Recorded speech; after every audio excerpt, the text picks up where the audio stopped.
Informação às 18 horas com Liliana Lopes. Olá, muito boa tarde, sejam bem-vindos à Informação na Boa Nova, são as notícias às 18 horas. Nesta edição destacamos a menina de 4 anos que caiu ontem num tanque e está em estado grave nos hospitais de Coimbra. Lar da Fundação Aurélia Mar Diniz registra 2 novos casos de Covid-19, 3 utentes já testaram negativo. Portugal registra hoje mais 14 mortes e 1.249 casos de Covid-19. Vacina da gripe já começou a ser administrada à população prioritária. Em Lamego, uma colisão provocou um morto. Também a Polícia Judiciária deteve um idoso suspeito de atear 2 incêndios. E falamos ainda do desafio de fotografia azulejos do Concelho de Góis, que decorre até o final do ano. São estes os destaques na Boa Nova. A informação na Rádio Boa Nova tem o apoio de IG Combustíveis. Uma menina de 4 anos encontra-se em estado grave nos hospitais de Coimbra depois de ontem, ao final do almoço, ter caído num tanque na Quinta do Outeiro, no Concelho de Oliveira do Hospital, enquanto brincava com uma irmã. O acidente aconteceu junto à habitação do casal, de nacionalidade estrangeira. Segundo José Carlos Marques, presidente da Junta de Freguesia de Lourosa, as 2 filhas mais velhas do casal estavam a brincar e, acidentalmente, uma delas caiu ao tanque.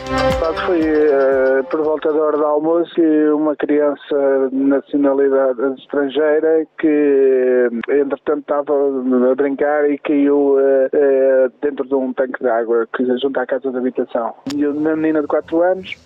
Em que localidade é que foi? Foi na Quinta do Outeiro. Na Quinta do Outeiro. Portanto, a criança estaria a brincar e junto à casa haverá um tanque? Sim, foi uma casa de habitação até de uma família que perdeu a casa nos incêndios em 2017, em que a casa foi reconstruída e, entretanto, ao lado da casa de habitação tem um tanque e são um agregado com um casal com 3 crianças, 3 meninas, e as 2 mais velhas estavam a brincar e acidentalmente caiu dentro do tanque. Depois, entretanto, foi socorrida pelo padrasto. Fez as manobras de reanimação até virem os bombeiros e o INEM e, entretanto, foi transportada por helicópteros para Coimbra. O estado inspirava a cuidado, era estado grave. Pronto. A esta altura, que indicação é que tem, enquanto autarca, tem estado a acompanhar este caso? Sim, acompanhámos desde a primeira hora, deslocámos ao local, inclusive também com a Câmara Municipal, deslocámos ao local, entretanto também estivemos a dar apoio até alimentar e apoio psicológico também à própria agregado familiar, né, com o padrasto, com as restantes miúdas. A mãe acompanhou depois, não foi de helicóptero, mas acabou por ir de viatura com a amiga para Coimbra, está lá junto da criança, pronto, e demos o apoio possível e estamos a dar o apoio possível junto daquele padrasto, as pessoas estão desoladas com o que aconteceu e agora é ter fé que as coisas corram bem. As primeiras informações são positivas, que durante a noite já tive informação que a criança recuperou ligeiramente e pronto, e que agora estas 48 horas são cruciais, está em acompanhamento, permanente acompanhamento. E desde este acidente ontem ao início da tarde que se têm sucedido mensagens de apoio e de esperança na recuperação desta menina de 4 anos. Numa publicação nas redes sociais, o pai pede pensamentos positivos e amor para a recuperação total da Anushka.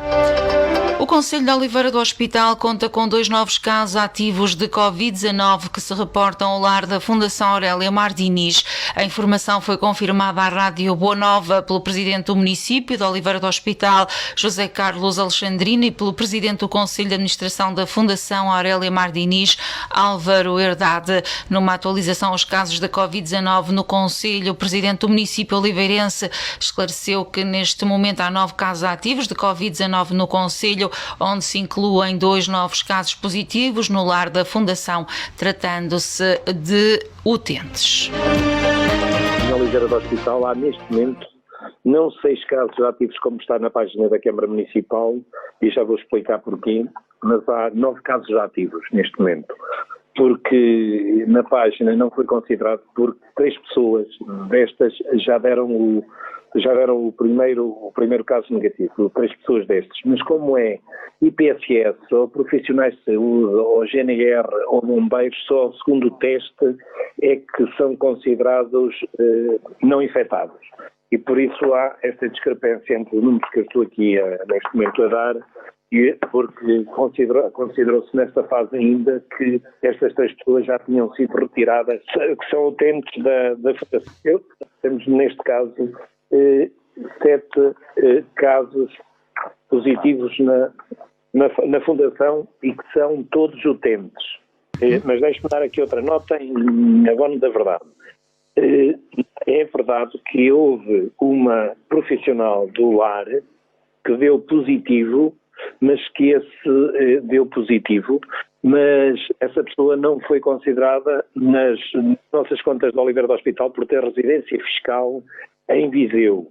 Como tivemos também um caso novo que foi atribuído ao Oliveira do Hospital este fim de semana, mas é um senhor, mas que tem a residência fiscal em Oliveira do Hospital, mas concretamente não reside cá, nem está em Oliveira do Hospital. Todos os profissionais da Fundação têm dado casos negativos, têm feito testes de Argatula e todos são negativos, o que é bom sinal. Até inclusive com esta pessoa que era profissional e que deu positivo, que foi considerada a única pessoa que foi considerada positiva em termos dos profissionais, dava boleia uma pessoa que também trabalha na Fundação Aurélia Martins e deu também negativo. Esta manhã, e segundo o presidente do município, há casos de pessoas em isolamento, mas não se verifica um quadro de complicações, estando a maioria dos casos sintomáticos. Desde o início da pandemia, o Conselho de Oliveira do Hospital registra, segundo o autarca, um total de 41 casos acumulados. Com estes 2 casos novos, Oliveira do Hospital registra um total de 41 até o momento. São 41 casos acumulados.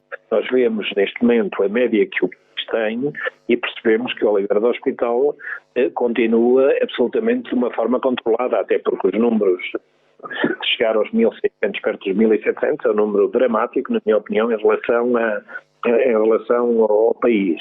Em Oliveira do Hospital continuamos a fazer tudo e, como disse o Sr. Presidente da República, há aqui uma consciência cívica das pessoas, sabendo que estamos numa fase que a nível nacional há um grande aumento de casos e por isso devemos voltar a ter cuidados redobrados, não como no primeiro confinamento, mas agora devemos ter muitos cuidados. O mau tempo está a chegar e o temporal está neste momento pior. São precisos então cuidados redobrados, alertou esta manhã o presidente do município de Oliveira do Hospital, também contactado pela Rádio Boa Nova. O presidente do Conselho de Administração da Fundação Aurélia Mar Diniz confirmou que 3 dos 5 casos iniciais com a Covid-19 no lar já testaram negativo, assim como o utente que está internado em Coimbra devido a problemas intestinais. Porém, aos 2 ainda positivos juntam-se mais 2 novos casos positivos. Trata-se de 2 utentes que tinham contactado com os utentes que primeiro testaram positivo. Neste momento já está negativo, ele ainda continua internado em Coimbra, mas não por uma questão do Covid, mas por uma questão de outra infecção que ele tem, de outro problema que ele tem a nível intestinal. Não tem nada a ver com o Covid, já está negativo. Tivemos aqui 4 casos positivos nesta data. Nesta vez testaram 4 casos positivos. Desses 4 casos positivos, fizemos os testes passado 12 dias, 11 dias, portanto, na terça-feira passada. E na terça-feira passada, portanto, dos 4 positivos, 3 já deram negativos, só ficámos com um positivo desses. Entretanto, estes doentes estavam acompanhados nos 4 por outros utentes que nós mantivemos em vigilância, apesar de terem dado negativo no primeiro teste. Sabíamos que a possibilidade de eles virem a desenvolver uma infecção por Covid era muito grande, então voltámos a testar todos estes utentes na semana passada, na terça-feira. E então 2 deram positivo. Portanto, desses doentes que estavam a acompanhar os doentes positivos, 2 deram positivos. Portanto, neste momento, só temos 3 casos positivos. Portanto, são 2 casos de doentes que deram positivos agora pela primeira vez, que tinham dado negativos na primeira vez, e um que ainda se mantém. Vamos fazer testes, se não me engano, amanhã. Amanhã novamente, vamos fazer novamente testes a todos estes doentes. E esperamos que alguns, pelo menos o primeiro já deve estar negativo e os outros, nenhum destes doentes tem sintomatologia. De qualquer maneira, estamos a tomar todos os cuidados de acordo com a Direção-Geral de Saúde para que a coisa fique por aqui, não é? À Rádio Boa Nova, o Presidente do Conselho de Administração da Fundação confirmou também que uma funcionária testou positivo e se encontra em casa, em isolamento. O responsável garante que todos os funcionários voltaram a ser testados e os resultados foram negativos. Quanto aos 3 utentes que testaram negativo e que, segundo o Presidente da Câmara, só serão considerados curados quando tiverem um segundo teste negativo, o Presidente do Conselho de Administração da Fundação acredita que os mesmos irão testar negativo a quando da realização do segundo teste. Portugal registrou nas últimas 24 horas mais 14 mortes e 1.249 novos casos de Covid-19. Os dados constam no mais recente boletim epidemiológico revelado hoje pela DGS. No total, desde o início da pandemia, o país somou um total de 2.094 mortes e 87.913 infecções. Quanto aos casos ativos, há mais 924 em relação a ontem, prefazendo 32.321. Recuperados são já 53.498, mais 311 em relação ao último relatório divulgado. Em vigilância estão mais 431 casos, estão 877 pessoas internadas, mais 34, sendo que destas 128 se encontram em unidades de cuidados intensivos, mais 4 do que ontem.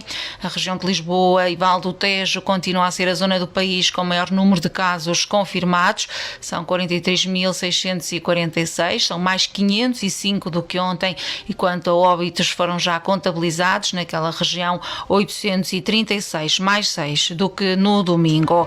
A vacina contra a gripe já começou a ser administrada nas faixas da população considerada prioritária, de que são exemplo os residentes em lares de idosos, profissionais de saúde, profissionais do setor social que prestam cuidados e grávidas. Através de uma publicação no Facebook, a Direção-Geral de Saúde recorda ainda que a segunda fase de vacinação gratuita começa a 19 de outubro. Estão incluídos outros grupos de risco, como pessoas com 65 ou mais anos e pessoas com doenças crónicas.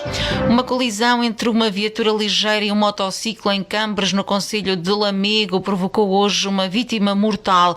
Segundo fonte do Comando Distrital de Operações de Socorro de Viseu, o alerta foi dado às 10h45 e no local estiveram 11 operacionais apoiados por 4 viaturas. Vamos a conhecer também o desafio que está a ser lançado pela Câmara Municipal de Góis a todos os que gostam de fotografar e também têm gosto pelo património natural, como nos conta na Boa Nova Alexandra Santos, jornalista estagiária da Boa Nova. No âmbito das Jornadas Europeias do Património, a Câmara Municipal de Góis lançou o desafio de fotografia Azulejos do Concelho de Góis, que irá decorrer até ao final do ano. Com o desafio de fotografia lançado a todos os interessados em fotografia e no património cultural, o município de Góis convida um olhar atento à arte antiga, ao azulejo, através da captação de imagens de azulejos do território de Góis que possam despertar a atenção de cada um. As fotografias devem ser enviadas para a Câmara Municipal através do e-mail correio@cm-góis.pt para serem publicadas nas redes sociais do município. Cada imagem deverá ser devidamente identificada com o autor, o local e a freguesia onde se encontra o azulejo. O desafio decorre então até ao final do ano. A Polícia Judiciária, através da Diretoria do Centro, com a colaboração da GNR de Vila Nova de Paiva, deteve no passado dia 10 de outubro um homem de 83 anos, aposentado pela presumível prática de pelo menos 2 crimes de incêndio florestal ocorridos nos dias 23 de agosto e 10 de outubro deste ano numa freguesia do concelho de Vila Nova de Paiva. Em comunicado enviado à Rádio Boa Nova, a Polícia Judiciária adianta que o suspeito, com recurso a fósforos, ateou os incêndios em zona mista de incultos e floresta com continuidade horizontal e vertical próximo da zona urbana urbana. Segundo as autoridades, a atuação do suspeito colocou em perigo a integridade física e a vida de pessoas, habitações e a mancha florestal, que teria proporções mais gravosas caso não tivesse havido uma rápida intervenção dos bombeiros, sapadores e meios aéreos. O detido vai ser presente a primeiro interrogatório judicial para aplicação das adequadas medidas de coação. No país, a marcar a atualidade está então a apresentação do Orçamento do Estado para o próximo ano. Esta é então a matéria a marcar a atualidade nacional, com foco também nos 505 euros para o desemprego, entre outras medidas. Hoje o país centrado nesta apresentação do Orçamento de Estado assinado pelo novo Ministro das Finanças. Estamos a fechar, olhamos para a previsão do estado do tempo para amanhã, terça-feira, dia 13 de outubro. Está previsto céu pouco nublado ou limpo, apresentando-se até o meio da manhã geralmente muito nublado no litoral a norte do Cabo Raso e com períodos de maior nebulosidade no interior, a norte da Serra da Estrela. Há possibilidade de ocorrência de períodos de chuva fraca ou chuvisco no litoral a norte do Cabo Carvoeiro até ao meio da manhã. O vento vai ser fraco a moderado. Também é esperada uma pequena subida da temperatura mínima nas regiões do norte e centro e descida na região sul, e também uma pequena descida da máxima no litoral oeste. Para Oliveira do Hospital, amanhã as temperaturas esperadas variam entre os 7 graus de mínima e 21 graus de temperatura máxima. Fechamos esta edição de notícias. Passam agora 17 minutos das 18 horas. Bom final de tarde. Boa Nova. Informação às 18 horas com Liliana Lopes.